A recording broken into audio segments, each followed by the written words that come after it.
Hello friend, welcome to my channel. आज हम लोग इस वीडियो में बीपीएससी टीआरई 4 से रिलेटेड सभी डाउट को क्लियर करेंगे, ठीक है। क्योंकि पिछली बार की तरह देखा जाए जो टीआरई 1, टीआरई 2, टीआरई 3 एग्ज़ाम हुए हैं या फिर इससे पहले टीआरई 1 जो टीआरई 2 एग्ज़ाम हो चुके हैं, उसमें देखा जाए तो बहुत सारे बच्चे जॉब होने के बाद भी उन्हें जॉब से निकाल दिया जा रहा है। तो वो जो गलती किए थे वो आप इस टीआरई 4 में गलती ना करें। इसी टॉपिक पर मैंने ये वीडियो लाया है, ठीक है। तो हम एक एक टॉपिक को समझेंगे कि टीआरई 4 का फॉर्म भरने का क्या प्रोसेस है और कौन कौन से बच्चे इस फॉर्म को फिलअप कर सकते हैं। साथ ही साथ इसमें बच्चों को बहुत सारे डाउट रहते हैं, उन सभी डाउट को क्लियर करेंगे। जैसे कि हम इस पर एक नज़र डालें तो इन सारे जो भी छोटे छोटे उनके डाउट होते हैं, मैंने वो डाउट इस वीडियो में क्लियर करने की कोशिश की है। चलिए मैं वीडियो को शुरू करती हूँ। सबसे पहले मैं आपको बता दूं कि बीपीएससी टीआरई 4 में जो फॉर्म भरेंगे वो सीटेट पास बच्चे भरेंगे और एस्टेट पास बच्चे भरेंगे। हायर क्लास के लिए एस्टेट और नीचे जो प्राइमरी लेवल पर क्लास है उसमें सीटेट पास। तो आज हमारा टॉपिक है सीटेट पास वाले बच्चों का, उनका सीटेट में कितना स्कोर होना चाहिए कि वो बीपीएससी टीआरई 4 का फॉर्म फिलअप कर सके, ठीक है। तो पहले हम इसके आने से पहले हम जानेंगे कि सीटेट में बच्चों का स्कोर कितना होना चाहिए ताकि वो सीटेट क्वालिफाई हो। देखिए, सबसे पहले जानेंगे कि जो सीटेट में जनरल कैटेगरी के बॉयज़ हो या गर्ल्स, दोनों की बात कर रहे हैं। इसमें बॉयज़ और गर्ल्स की कोई छूट नहीं होती। जैसे कि जनरल में जो बच्चे हैं, जो बॉयज़ हैं या गर्ल्स, उनको कितने मार्क्स पर पास होना होगा? 90 मार्क्स। यदि वो 90 मार्क्स लाते हैं तो वो सीटेट क्वालिफाई हैं। लेकिन ओबीसी और एसटी एससी के जो बच्चे हैं, अगर वो 82 मार्क्स लाते हैं तो सीटेट क्या करता है? अपना सर्टिफिकेट देता है, वो उनको क्वालिफाई मानता है, ठीक है। तो ये दोनों बात है कि जो बॉयज़ और गर्ल्स से जनरल के उन्हें 90 मार्क्स आना चाहिए और जो ओबीसी एसटी या एससी है उन्हें 82 मार्क्स आना चाहिए। तो यहाँ मन में डाउट है कि क्या ये बच्चे या इससे कम नंबर वाले भी बीपीएससी का फॉर्म भर सकते हैं? तो उसी पर ये वीडियो है। देखिए, यहाँ पर दो बच्चे आते हैं। एक जहाँ की ये वैकेंसी है, जैसे बिहार सरकार की है, तो बिहार के बच्चों का इसमें क्या छूट दिया गया और अदर स्टेट के बच्चों के लिए इसमें क्या है, ठीक है। इन सभी टॉपिक को जानेंगे। देखिए, बिहार के बच्चे में मेल और फीमेल दोनों पर्सन आते हैं। तो सबसे पहले हम जानेंगे कि जनरल या फिर अनरिजर्व्ड जो कैटेगरी है, जनरल कैटेगरी के मेल को कितना मार्क्स रहना चाहिए सीटेट में ताकि वो बीपीएससी टीआरई 4 का फॉर्म फिलअप कर सके। तो जो जनरल के बच्चे हैं उन्हें 90 मार्क्स होना चाहिए, ठीक है।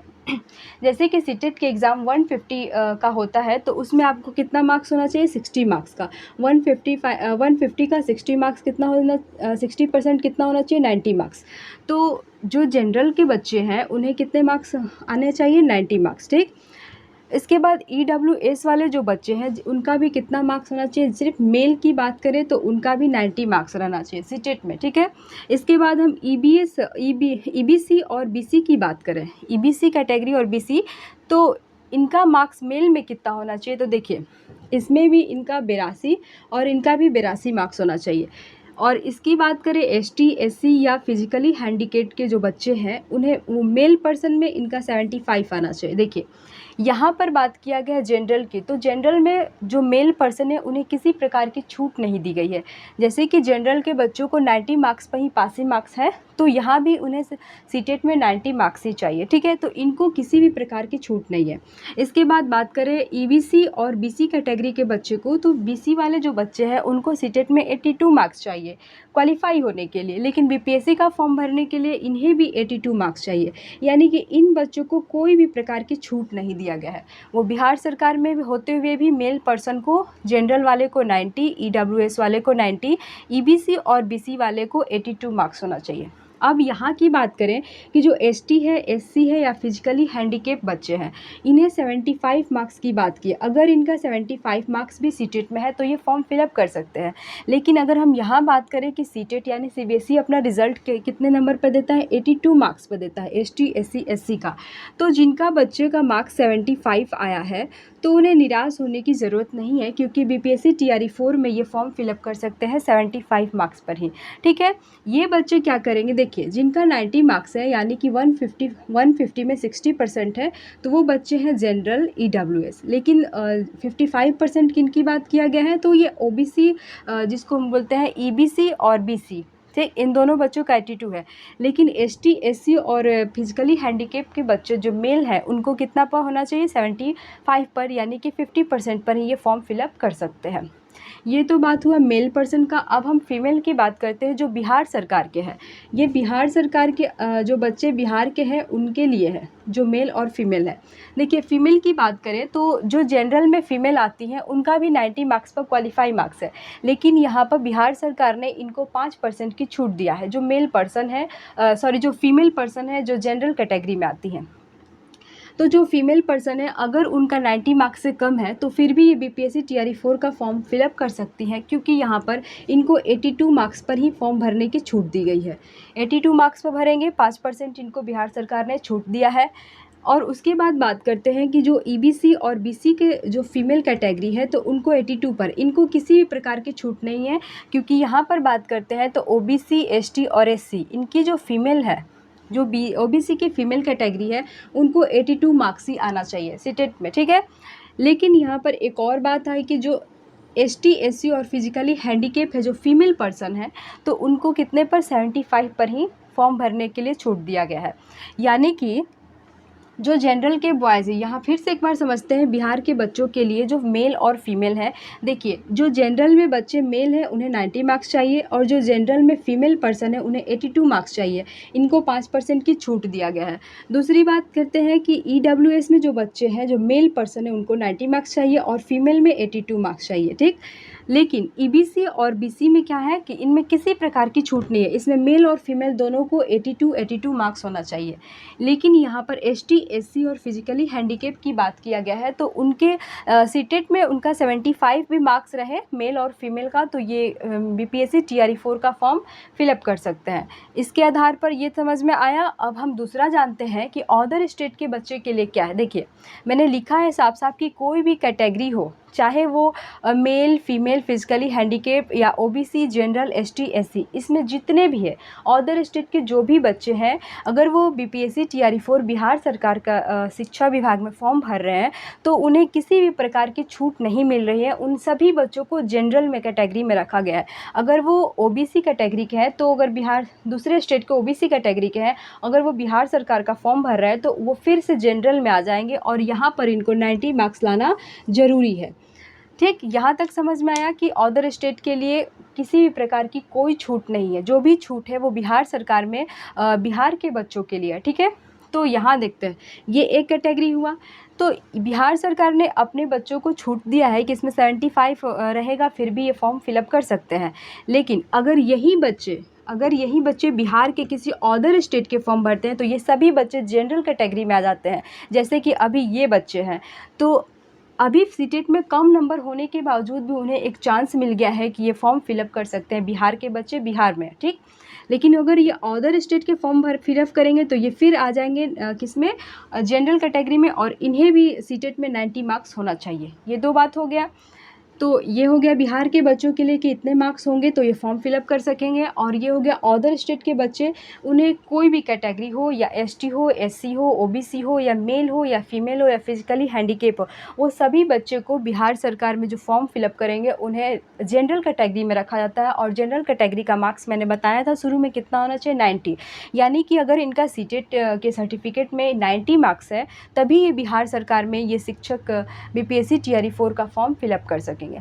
ये पिछले, अगर हम टीआरई 1 और टीआरई 2 की बात करें तो इसमें बहुत सारे बच्चे अच्छा से मतलब एग्ज़ाम जो आया था नोटिफिकेशन उसका फॉर्मेट नहीं पढ़े, और उन्होंने क्या किया कि जो ये छूट इन बच्चों के लिए फ़ीमेल को दिया गया था उसमें बहुत सारी फ़ीमेल या मेल अपना फॉर्म फिलअप कर दिया है। और फॉर्म फिलअप करने के बाद उन्होंने एग्ज़ाम भी दिया है, उसमें क्वालिफाई भी हुए हैं, जॉब भी लिए हैं।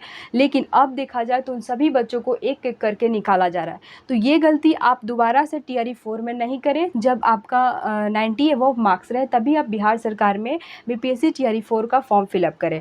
और जो बच्चे बिहार के हैं अगर उनका ये मार्क्स रहता है तभी वो बीपीएससी टीआरई 4 का फॉर्म फिलअप करेंगे। ये तो यहाँ तक समझ में आया कि ये एक हुआ। दूसरी बात हम समझेंगे कि बहुत सारे बच्चों के मन में है कि रिज़र्वेशन कहाँ के बच्चों को मिल रहा है, किन बच्चों को मिल रहा है। तो मैंने यहाँ पर साफ साफ क्लियर किया था कि रिज़र्वेशन सिर्फ़ और सिर्फ बिहार के बच्चे को है, ये अदर स्टेट के बच्चे को नहीं है, ये बिहार के बच्चे को, सिर्फ़ और सिर्फ बिहार के बच्चों को किसी भी प्रकार की जो भी रिज़र्वेशन दिया जाएगा तो वो सिर्फ बिहार के बच्चों को, ठीक है। दूसरी बात करते हैं कि मैरिड फ़ीमेल की। देखिए, मैरिड फ़ीमेल जो है उनके मन में भी बहुत सारे डाउट रहते हैं कि मेरा अगर शादी, मान लेते हैं कोई फीमेल पर्सन है, अगर वो बिहार की है और शादी उसका कहाँ हुआ है, किसी अदर स्टेट में, तो उनका सवाल रहता है कि मेरा सीटेट में कितना मार्क्स आना चाहिए, उनका क्या छूट है। तो मैं आपको 2 बातें यहाँ पर क्लियर कर देती हूँ। अगर कोई फीमेल बिहार की है जिनका शादी कहाँ हुआ है, अदर स्टेट में हुआ है, अदर स्टेट में हुआ है, तो उनके लिए सीटेट में कितना मार्क्स होना चाहिए। देखिए, ये क्या करता है, बिहार सरकार का जो फॉर्म है ये एनसीएल मांगता है, एनसीएल। और एनसीएल किसके एड्रेस पे बनेगा, तो ये आपके फादर के एड्रेस पे बनेगा, ठीक है। ये आपके फादर यानी कि लड़की के मायका जहाँ भी हो उसके एड्रेस पे बनेगा, जहाँ उसके पेरेंट्स रहते हैं। अगर आपके पेरेंट्स बिहार के और आप भी बिहार के और शादी किसी अदर स्टेट में हुआ है आपका, तो आप इसी कैटेगरी में आती है, क्योंकि आप ऑलरेडी बिहार की लड़की हैं। आपका जो एनसीएल बनेगा वो बिहार आपके पेरेंट्स के एड्रेस पे बनेगा, तो आपको ये कैटेगरी फुलफ़िल करनी होगी। जैसे कि अगर आप फीमेल हैं, जैसे कि आप मानते हैं कि अगर आप जनरल कैटेगरी की हैं, बिहार में आप जनरल कैटेगरी की लड़की हैं और आपकी शादी किसी अदर स्टेट में हुआ है, तो जनरल वाली लड़की को कितना मार्क्स होना चाहिए सीटेट में, 82। वो 82 पर ही अपना फॉर्म फिलअप कर सकती है। ये तो एक कार्य हुआ। लेकिन यहाँ दूसरा है कि अगर अदर स्टेट की कोई लड़की शादी करती है कहाँ, बिहार में, तो उनका क्या मतलब मार्क्स होना चाहिए सीटेट में। तो देखिए, अदर स्टेट की जो लड़की है उनके पेरेंट्स भी अदर स्टेट के होंगे और आपका एनसीएल कहाँ का बनेगा, उसी आपके जहाँ पेरेंट्स रहते हैं वहाँ का। तो आप फिर भी बिहार में अगर शादी करके आई हैं, फिर भी आप क्या हुआ, अदर स्टेट की निवासी रहीं, तो आपको ये कैटेगरी फुलफ़िल करनी होगी। यानी कि इसमें आपको कितना मार्क्स रहना होगा सीटेट में, 90 मार्क्स, ठीक है। इसमें सीटेट में आपको 90 मार्क्स रहना होगा। और जो बिहार की बच्ची और दूसरे स्टेट में शादी की है वो इस कैटेगरी वाइज पर अपने मार्क्स देख सकती है। एक बात आपका क्लियर हुआ ये वाला, कि मैरिड फीमेल में जो झंझट होता है कि मैं बिहार से बाहर शादी किया, जो बिहार में शादी की तो उनके लिए क्या है। तो सबसे क्लियर बात है कि अगर आप बिहार से दूसरे स्टेट में शादी की है तो आप बिहार की हैं, क्योंकि आपके पेरेंट्स बिहार के हैं, आपका एनसीएल बिहार से बनेगा, तो आप ये कैटेगरी फुलफ़िल करेंगी। जिस कैटेगरी में आए उतना मार्क्स पर होगा आपका।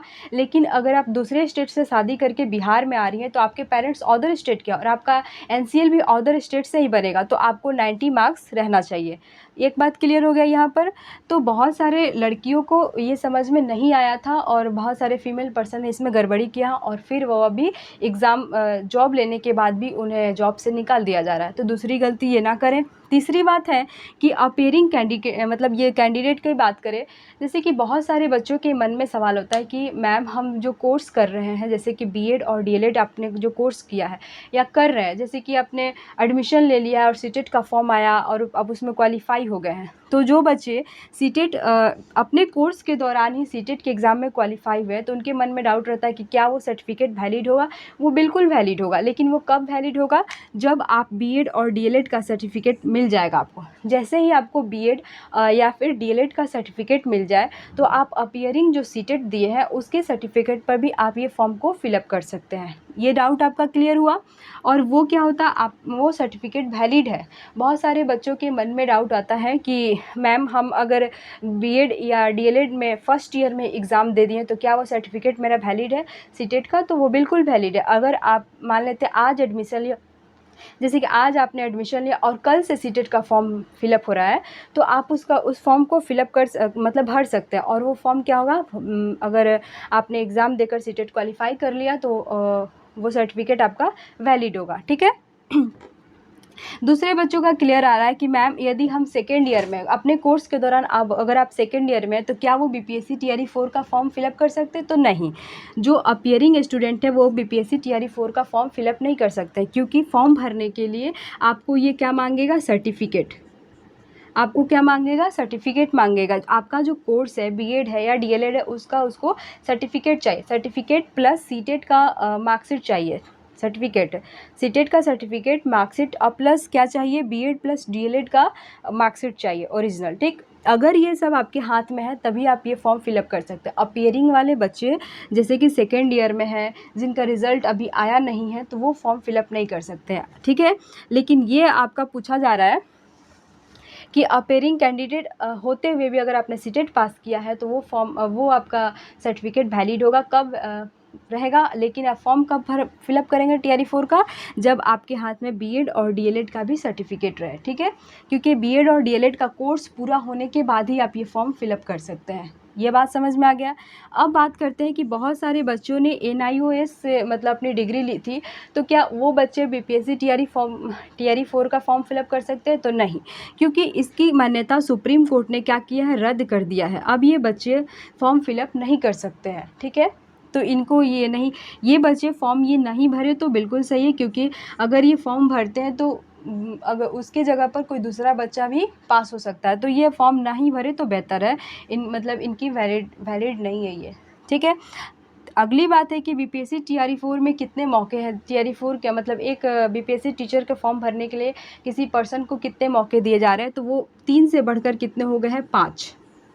3 से बढ़कर कितने हो गए हैं, 5। लेकिन अपने मन में ये रखिए कि मेरा ये अंतिम मौका है और मेरे को इसी एग्ज़ाम में मेरे लिए ये अंतिम मौका, अब BPSC मेरे लिए BPSC टीचर का फॉर्म मैं नहीं भर सकते। ऐसा सोचकर अगर आपने एग्ज़ाम दे रहे हैं तो हो सकता है आपकी तैयारी अच्छी हो और आप पहली बार में निकाल लिए।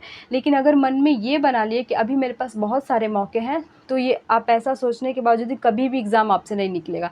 तो मन में ये रखिए कि मेरे लिए आखिरी मौका और इसी एग्ज़ाम में हमको किसी भी हाल में ये जॉब लेनी है, ठीक है।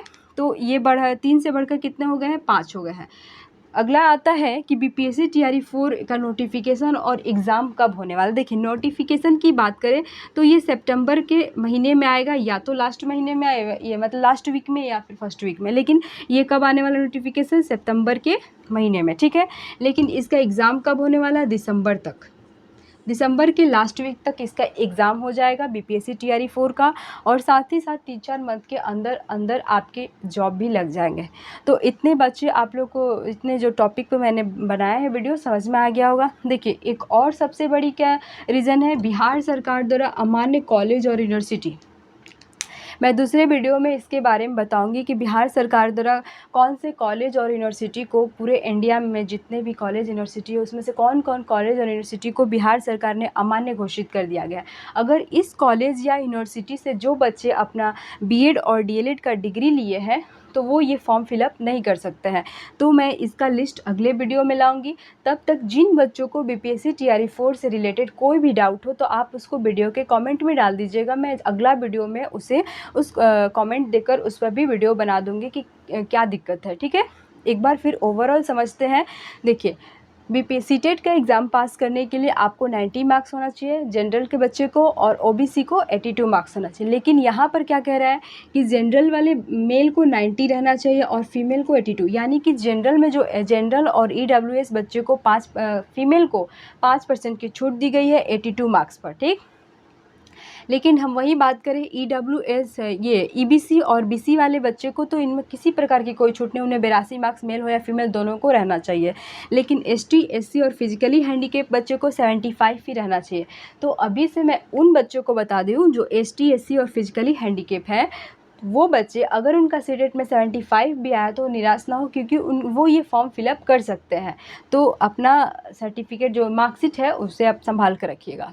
और अदर स्टेट के जो भी बच्चे हैं, अगर वो अदर स्टेट से, तो उनके दिमाग में बस ये रहना चाहिए कि उनका सीटेट में 90 मार्क्स होना चाहिए। अगर 89 मार्क्स भी है तो वो फॉर्म फिलअप नहीं कर सकते हैं। उन्हें किसी भी प्रकार की कोई रिजर्वेशन नहीं है, कोई भी छूट नहीं है, चाहे वो किसी भी कैटेगरी के, चाहे वो मेल हो या फीमेल, उनका 90 मार्क्स होना अनिवार्य है, ठीक है। यहाँ पर बात करते हैं रिजर्वेशन की, तो सिर्फ और सिर्फ बिहार के बच्चों की है। मैंने मैरिड वाले को बता दिया कि अगर बिहार की लड़की और किसी अदर स्टेट में शादी कर रही है तो वो ये कैटेगरी फुलफ़िल करेगी।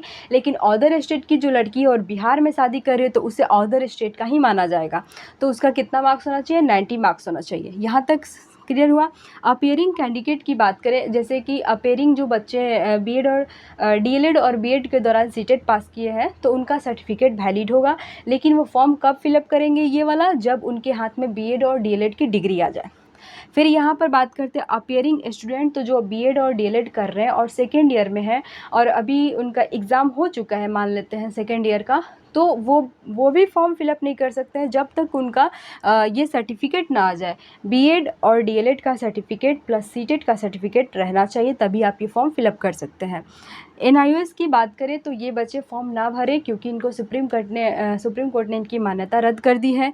बीपीएससी टीआरई 4 में 5 मौके दिए गए हैं 3 से बढ़ाकर, और एग्ज़ाम डेट मैंने बता दिया कि नोटिफिकेशन इसका सितंबर महीने में आएगा और एग्ज़ाम होगा दिसंबर के लास्ट वीक में, ठीक है।